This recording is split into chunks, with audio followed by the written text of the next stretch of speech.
is basically his own sources that is using to defend the fact that the Quran in general actually is man-made. I mean, we could have said that a long time ago, but he has proven it from a source.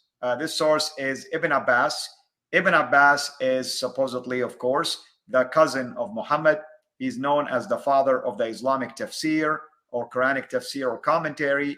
And Ibn Abbas says that he has basically heard or stated that if any part of the Quran is lost or is not found, that the companions can complete it from poems.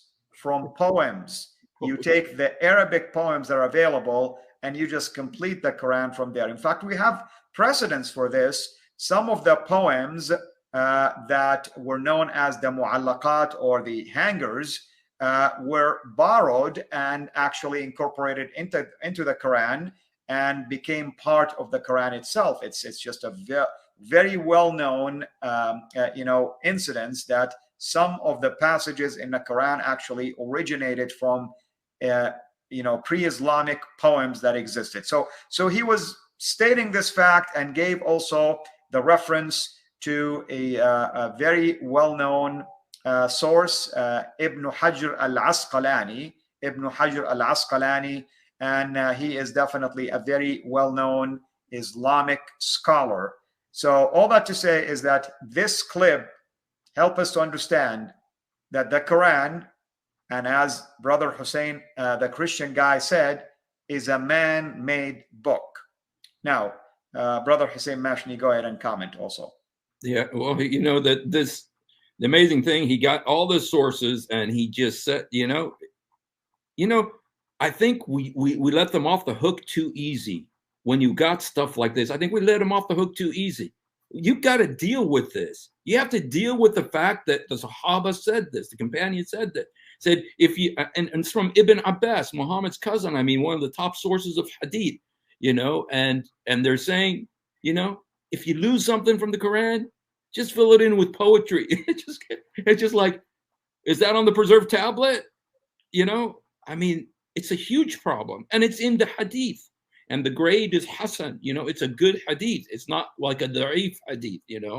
So anyway, and there's one other thing. I did not take the clip of it, but there's this other time where Muhammad is dictating to his scribes verses and stuff like that.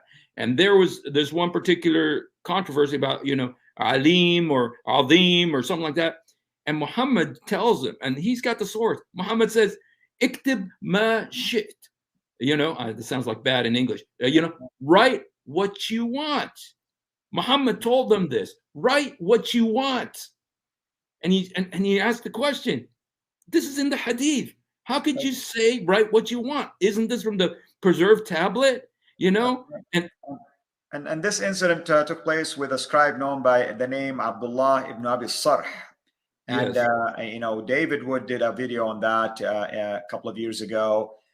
Anyone can search about this. This is a scribe that Muhammad was using, and the scribe discovered that he will make suggestions for Muhammad, and Muhammad will say, okay, well, that's how it was revealed. So after a couple of incidents, this scribe realized that he was actually dictating to Muhammad what should be written in the Quran, and Muhammad was okay with it. So he ended up leaving Islam, and Muhammad got upset, and allegedly a verse came down to go after him. And then when Muhammad, at least according to the traditional story of Islam, when they conquered Mecca, he went after him and asked people to find him. And it wasn't other than Uthman who came actually. I should say another person. I think it is Uthman, but it could be another person. My memory just failed me at the moment. Came, who was a cousin with this guy, yes, and interceded on his behalf. And kind of like Muhammad left him alone, did not harm him or kill him.